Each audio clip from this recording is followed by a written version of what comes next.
I did not have sexual relations with that woman. Yes or no? Did you ever take banned substances to enhance your cycling performance? Yes. I had no prior knowledge of the planned assault on Nancy Kerrigan. I am deeply sorry for my irresponsible and selfish behavior I engaged in. Welcome, everybody, to Oops, the podcast. I'm Francis Ellis, as ever, joined by my dear co-host, Giulio Gallerati. G, how are you? Good, man. Good to see you. How's it going? Well, I'm great. You know why? Because we have a really cool guest today. It's Manchester United, England national team soccer star, Jesse Lingard. Jesse, thanks for joining us. How are you? I'm very good, thank you. I'm very good. Thank you for having me. How are you both? Doing good, well, man. You know, I'm all right. I'm a little jealous because I see the oven that you have behind you, and that's a far better oven than the oven I have in my own house. Your appliance game is really incredible. Yeah. Thank you. Do you cook a lot? Are you a cook? Only in lockdown. I normally have my personal chef who comes and cooks. So during obviously quarantine, nice. I had to cook for myself, had to plan for myself in quarantine. But I eventually got the hang of it in the end. All right. So what are some of the things, what are your go-tos that you like to cook, man? Well, at the start, I was cooking a lot of chicken and pasta, maybe a bit of fish, but obviously it varies on different days. But the guy I was living with, my friend, who I've grown up with, he was more the cook who kind of showed me the ropes. So it took me a bit of time to get used to it, but I got a hang of it in the end. Great. Yeah, dude, that's fantastic. We noticed, so they had told us how you are essentially the spokesperson for Pistachios, and I'm wondering how one gets to a level where they are not sponsored by a company, they are sponsored by produce itself. Yeah, how did that unfold? Well, I've always been a big fan of. I've always been a big fan of pistachios anyway, even growing up. And when this opportunity came along, I thought it was the perfect time to be a global ambassador. For pistachios, I snack on them, quite regular, and there's a high source of protein in them as well. So I feel like they've helped me, especially throughout the past few months, during lockdown. That's amazing. Giulio, what a great point. Like, I can't imagine how successful I'd have to be or how much I'd have to eat in order to just be the spokesperson for steak. Do you know what I mean? Like, if I just became the steak guy, not a brand, not a specific type of steak, just steak. You know what I mean? Fully badass, dude. Great. Dude, so they had talked to us about how you had shifted your diet to kind of be more of a plant-based diet. And I'm wondering, like, how long have you been doing that? And have you noticed a big change in your, I guess, recovery? I know they said there's a lot of good benefits to it. Well, pistachios is plant-based, so I've been snacking on them quite a bit. I did try to go vegan, I think last year, but now I've learned that you have to take small steps into becoming a vegan. But I just went all in straight off the bat. Gave up more foods and became vegan. But it was hard because it was like I was being hungry like throughout the day and stuff like that, and even before games, I was starting to feel hungry. So my advice to anyone who wants to become vegan, take it slow. Come off the main foods, very slow, and try and adapt. That way, not like I did full throttle. I think I lasted about a week. That was it, and then I went back to eating a lot of fish and being pescatarian again. So like I say, I do tend to eat a lot of pistachios, throughout the day as well. That's amazing. Jesse, your approach to veganism is very similar to my approach to dating. I'm often told that I have to slow down, and it's been a huge problem in my life. I tend to burn out like that Katy Perry song, Firework. I don't know if you're familiar. But dude, it's so funny to see you because obviously I love watching you play, and I know we won't even address the whole soccer football controversy. I had the fortune of going to Old Trafford probably 10 years ago to see them play Liverpool, and we were actually sitting in the away fan section wearing Liverpool jerseys, and boy, it was tense, man. They wouldn't let us leave the stadium. I'm sorry. I don't even know if I care about which team. I'm an American. Like, let's do it,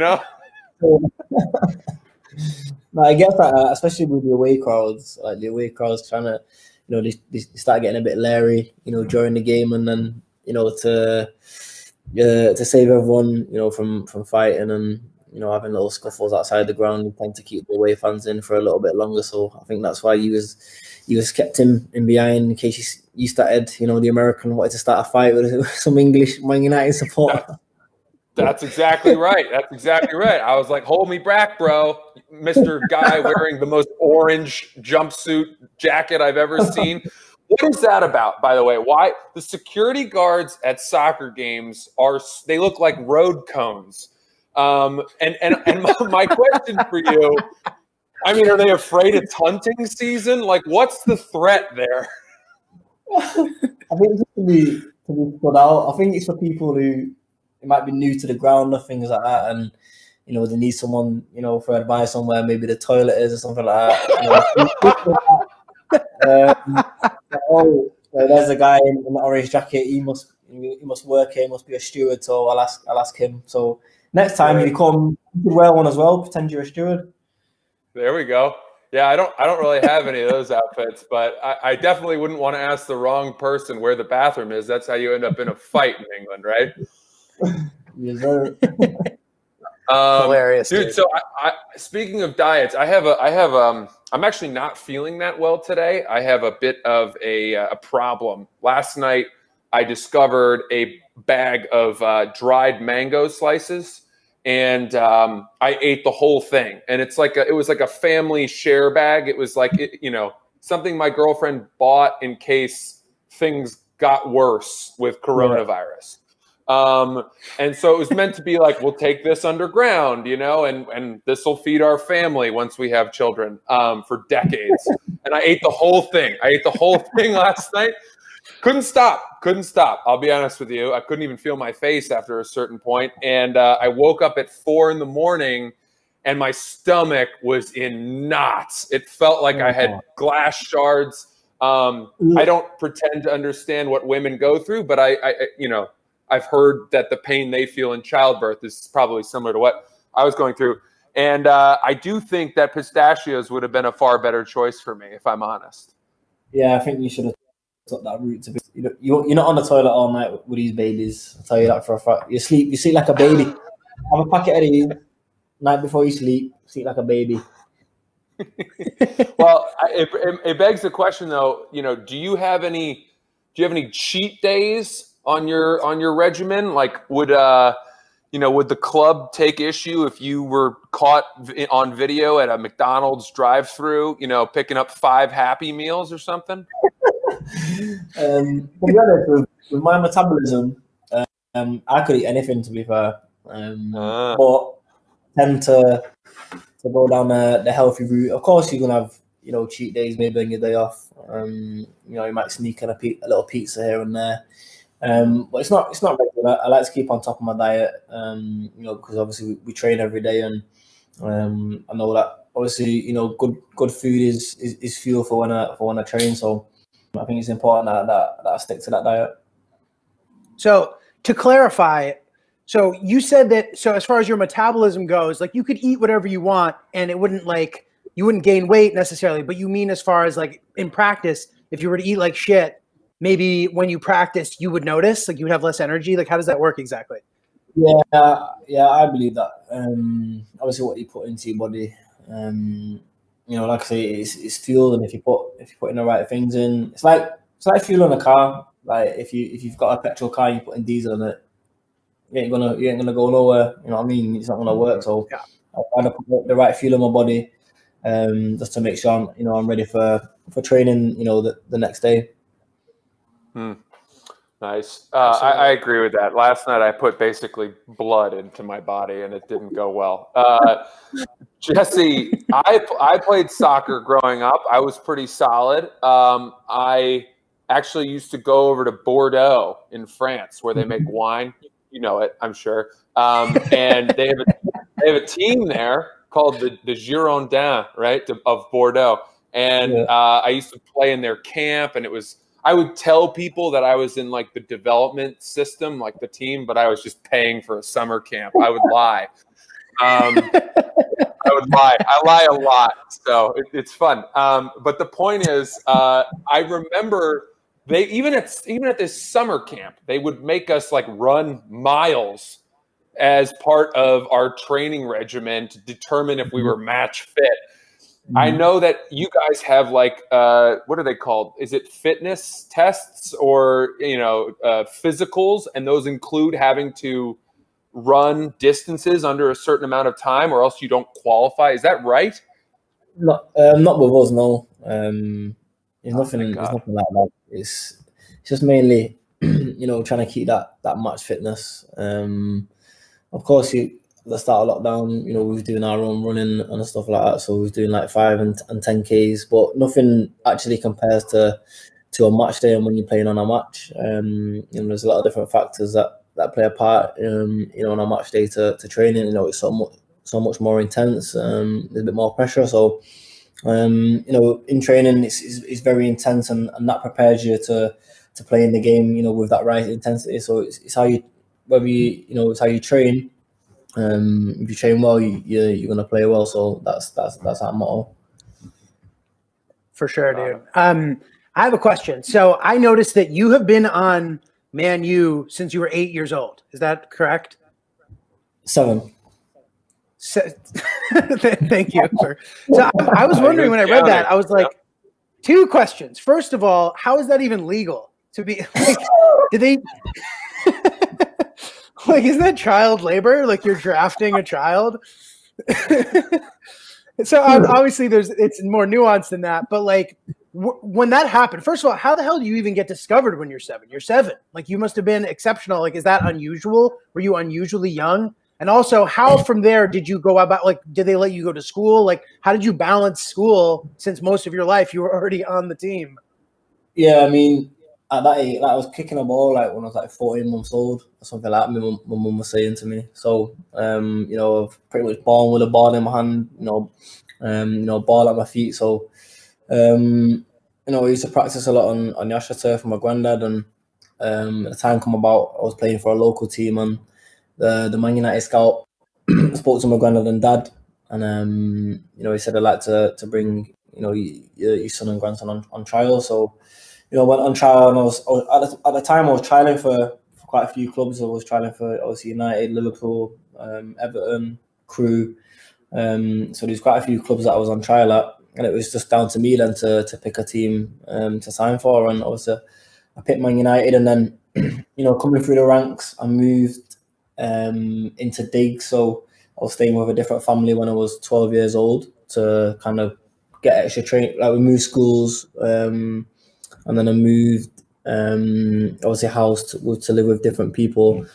So when we went to school, we got best education, and we could on certain days, there's like a program that we was in where we could finish school and go and train at Carrollton. So it was a program where we got extra training as well. A few players opted out of that, and a few players was in that schedule. And then after that, obviously, come 18s, and reserve level, you're back at home. Really, to be fair, we got drilled into us at a young age about our schoolwork, and to make sure that our grades are on point, because obviously you don't make football, then you can have something to fall back on. But for a lot of us, we wanted to make a career out of football, so got good grades and then I could cut shot in football then, and ever since then it's just about hard work and dedication to get to the top. Of course, I've had a lot of setbacks in my life, and I've overcome them obstacles. It weren't hard, but you know, it's part and parcel of football, and once you get over them obstacles, you know, you're free and you can enjoy your football. But like I say, there's still a lot of setbacks in the game which is only normal. But it's about how you rise above that, and you know, I believe over the past year, you know, become a lot more mentally strong on to deal with situations. So you know, it's been a long process, a long journey, and everyone's obviously on their own path, on their own journey. You know, and I'm on mine, and you know, I made it to Man United first team. Wow, that was a very groomed answer. I thought that everything you just said is exactly what I would tell one of my players to say if, you know, they had just gotten in trouble for like a car accident. Not that you did. I'm just saying that was right there. That was like the formula, man. You nailed it. Yeah. Here's a question I have. You're known for your fantastic goal celebrations. You did the playing the fife. And doing I don't know, I guess, I don't know if fife is the right word, maybe flute. I don't know the difference between a flute and a flat pipe. But most people probably don't. And you did that one, and you did a dab celebration. But I have to say, I had to check the dates of the videos when you were doing those celebrations, especially the dab one, because to me, you know, there was a period where dabbing was cool. Cam Newton would do it. A lot of people were doing it, and then it got really lame really fast. And fortunately, your celebration fell within the acceptable window of cool dabbing. So I give you credit for that. But do you ever worry that your celebrations, people are going to be them and be like, dude, he's hitting them, folks. We retired that 6 months ago. That's how you got to know what's new, what's out there at the time. So most of the celebrations that I do, you know, they're always up to date. You know, whether in music video, someone brings, you know, a new dance out, you know, every week. So you know, they're always up to date, and you know that they're always on point. To be fair. Fire, dude. Got it. Absolutely. Do you ever? Are you dating anybody? Sorry, great question. Get right to it, baby. Your question's better. Go ahead. No, single at the moment. Nice. That must be nice. I have a girlfriend, and you know, it's probably not as fun. Especially if I had an oven like that. Do you know how many? Oh man, it would be game over. The girls. Hi, would you like some pistachios? Let me toast them up for you in my perfect oven. It'd be amazing. Game over. They don't stand a chance. But dude, oh, sorry. Go ahead, G. No. Well, so on top of that question, I noticed that a lot of, you know, I might just be making this up, but I feel like a lot of professional athletes have girlfriends, and it gives them this sort of kind of like stability, and it makes it easier to focus because you're not worried about girls or whatever. Do you find that it is harder or easier to focus on, you know, your fitness and all that stuff, depending on whether or not you're single, or does it not matter for you? No, I don't feel like it matters. I think, you know, you've got to focus on yourself, and like I say, you've got to be, you know, your own motivation really at the end of the day. You know what's best for you at the time. So, you know, I like spending time obviously alone. You know, help me concentrate a little bit better. I'm a lot more focused and stuff like that. So it's about being your own motivation and pushing yourself really. You know, of course, in later years it'd be nice to have someone there, you know, to lean on and stuff like that. But you know, currently you know, I'm enjoying myself. I'm concentrating on football, and you know, I'm doing what I do best. Totally. That's great. And he's whoever 27 years old. Perfect. So he's got plenty of time to find someone to ruin his life.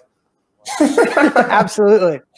And listen, when you do, I mean, I've heard that plant-based diet improves your performance both on and off the field, if you know what I'm talking about. So she'll be a lucky lady. Yeah. Yeah.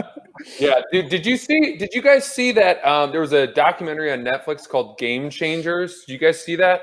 Yeah, that's what I did. that's what made me go full steam ahead in veganism. That's what I watched that, and I pretty much stopped eating everything that I'd normally eat and just went straight to being a vegan. Like that program actually made me do that instead of like researching it. Looking up the little steps that you have to take before you go full vegan. So I was gullible at the time, and learned my lesson.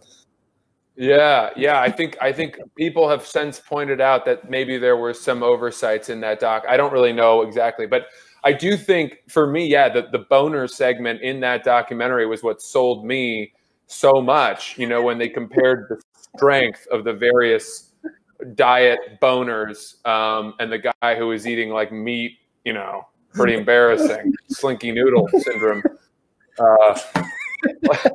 But I also feel like if I conducted that experiment, there'd be so many other reasons I could blame other than the diet. Like maybe the air conditioning was too strong. Maybe I had a lot on my mind. I don't know. That's a great man. Wait, Jesse, so they were telling us that you play a lot of Call of Duty. Mm-hmm. Yeah. Because we used to be on it ages ago. When the last Call of Duty dropped, we was playing quite a bit, and then for some reason, like everybody came off it, so I kind of put the PlayStation in the garage. Started doing normal things, and then as soon as lockdown came, quarantine, speaking to my friends and be like, what time it is now? Like it's time to get the PlayStation back out. And first, we started playing a lot of multiplayer, and then obviously we started hearing about Warzone, and I thought, I'm not playing this, like. Whatever, and then as soon as I got the first win in Warzone, I was addicted after that. I'm playing quite regular. I think I'm on like 53 wins now. So I've been playing quite regular. Impressive. Sounds really impressive. I have a life though, so I'm not that familiar with with what you're talking about. Dude, do you ever like put the headset on and play online with some kid? And then you tell him who you are, and he's like, "Don't believe ya." Does that ever happen? Your English accent? Yeah. Oh yeah. Don't believe ya? No. When I play it's normally private party. Wait, what? Say that again. When I play, it's normally just like private party. So just the people that I play Warzone with will be in the headset. Do you ever? I mean, this is obviously an easy question, but do you ever play FIFA and do you play, as United and as yourself? Yeah, I used to play FIFA. I played FIFA during lockdown for to raise money for charity. So play FIFA then. But I couldn't be Man United unfortunately. But when I've played in the past, I've been Man United. Yeah. Gotcha. Seems like the video gaming equivalent of like masturbating. I don't know. You want to talk about plant-based boners? Like I feel like scoring a goal as yourself in a video game. I mean, that's got to be the. You know what I'm saying? Definitely. One goal. Awesome, man. I have a question. Go ahead, G. All right, Francis. Go ahead. No, go for it. I want you to ask the question. God damn it, Giulio, ask the question. Okay, cool. Lockdown has obviously been, long, and I know it's a little bit different everywhere. What is the update as far as you guys? Like, are you training as a team yet? Like, how are things there with, where you're at as far as your normal training regimen is concerned? Yeah, we're obviously the season's started back now, so we're playing against other teams. We're training together as a group. At first, we was in like small groups, so we went back in 4s and 5s, and then eventually we got the green light to start training all together again. And the season restarted. We got the last game the season on Sunday, and then we've got a few cup games to finish the season. So everything's pretty much back to normal. Restaurants are back open now, but there's still obviously a 1 meter rule with the distance. Cool. How do you guys feel about What's that? Sorry. How do you go ahead? where we use that with the quarantine? Are you pretty much free or? Gee, what you answer? Fran- Okay, so the answer is no. I think we kind of didn't get on top of it early enough. So a lot of the countries starting to have pretty bad outbreaks. I'm in New York City right now, and it's not too bad here. Francis is in Maine. I don't think it's too bad there either. But it's really been the type of thing where it's changing rapidly every day. But we definitely seem to not have figured out how to deal with it yet as a country. So we're trying. But things are not open like they normally are. Yeah, it's embarrassing, Jesse. It's embarrassing how we as a country have handled this. I mean, you guys are out, picnicking and going to lounges with like the sort of music that you hear on airplanes, meeting chicks. That's awesome. We can't do any of that. There's no indoor hanging out. Everything's outside as if, What? You should have been meeting chicks anyway. Oh, no, I know. I still say hi. I'm like, hey, take him. Don't even try it. Let nice try, Francis. Nice try to backtrack, pal. Hey, Jesse, here's a question. Do you ever use delivery food apps? And if so, when the guy shows up at your door and hands the food off to you, I mean, how does that go? Like, is he ever like, oh my God?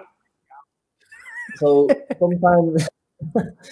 sometimes if I have my friends in the house, then they'll answer the door, and then if I'm home alone, I like peek the door a bit, like half face, and then you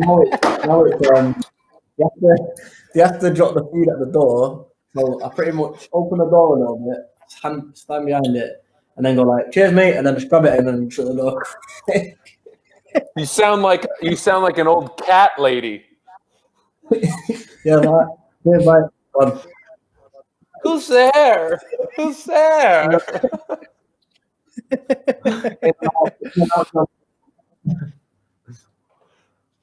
Yeah, that's clever. I mean, that's one of those situations where you want to be nice, but you don't need these people knowing where you live.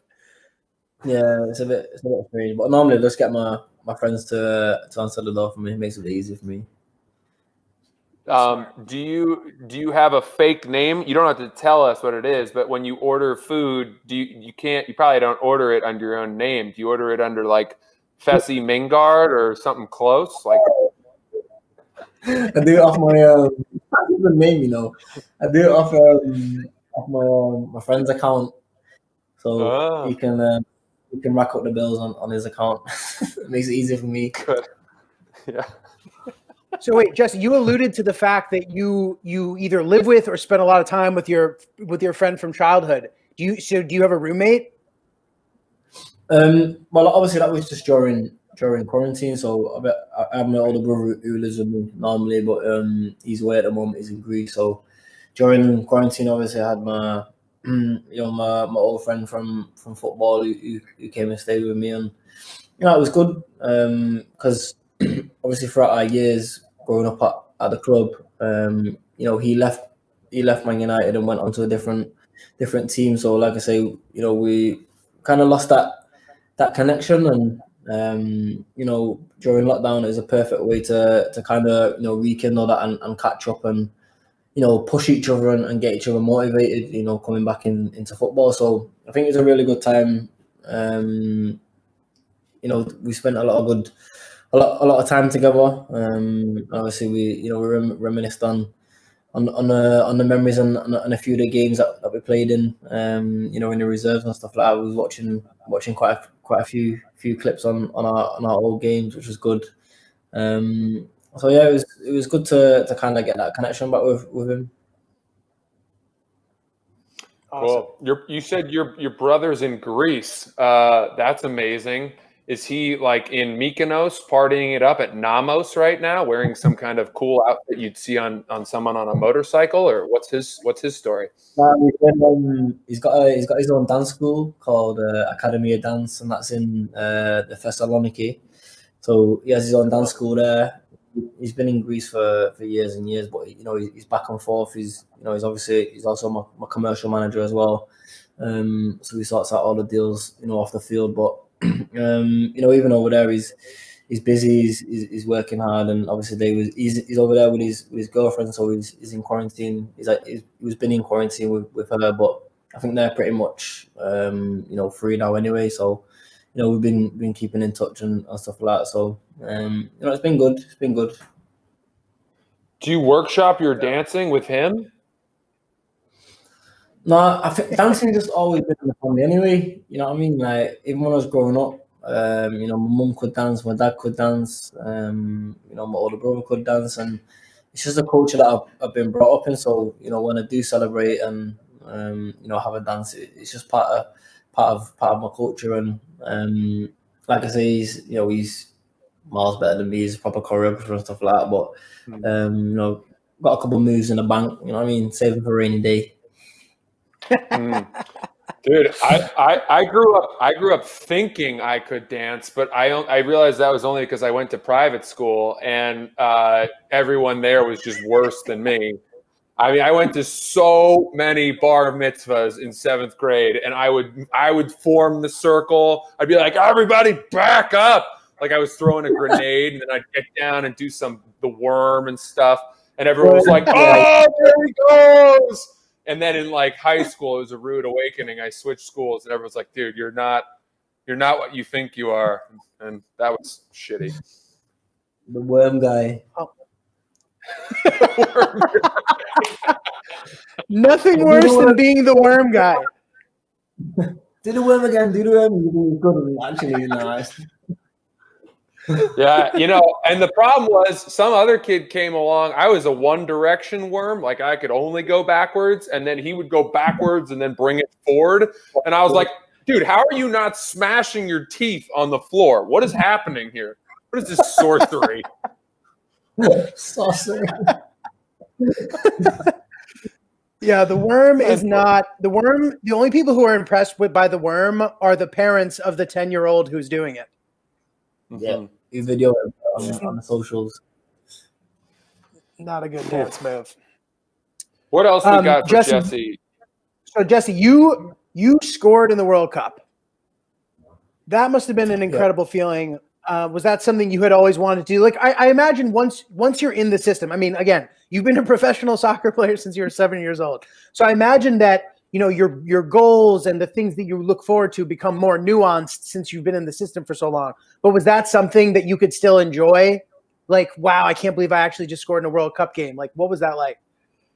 Yeah, I mean, obviously growing up, you know, watching the World Cups over the years, you know, it's a massive, massive thing. It's one of the biggest international competitions in the world. So, you know, to actually be a part of it, you know, to score, obviously we got to the semi-finals as well, which was a massive achievement. But the team back then was such a young team, you know what I mean? But we still did well. We got far. And, you know, we did let the country down. You know, we made them proud, and you know, to actually score at the World Cup's a crazy feeling. I think I hit the shoot dance after I scored against Panama. So yeah, after a little celebration and a little dance celebration in somewhere, it had to be done. But it's a great feeling, you know what I mean? You can never forget them moments like that. Did you guys? You guys were playing in the knockout stages. You ultimately lost to Croatia. Was that right? Yeah, Croatia. So there's another place that has some tremendous island parties. I have spent time in Hvar, and let me tell you something. Whoa! I did not sleep. I did not sleep at all. Oh my God! How fun is that place? You should send your brother there. What is it? Hvar? Hvar, Hvar. Yeah, you should check that out when the season ends. Hvar. Never heard about that before. Dude, you should also put scored a goal in the World Cup in your Tinder bio. I can tell you that will help immensely in Hvar.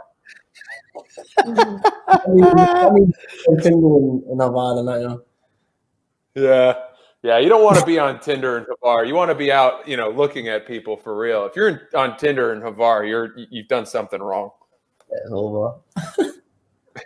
Do you have a favorite place to go for holiday? I like Miami. Miami's good. LA is nice and chill. Especially like in the season, if we get maybe like 10 days off, I'll go to Dubai.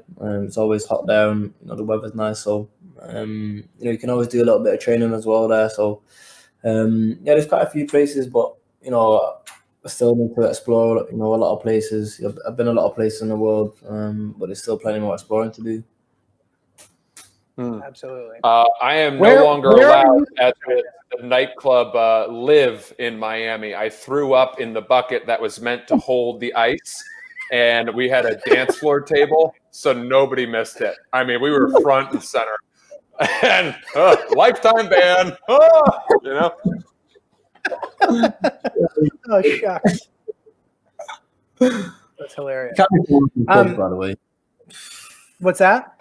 What's that? Can't be throwing up in clubs. Come on. No, I know. I learned my lesson. Get it together, Francis.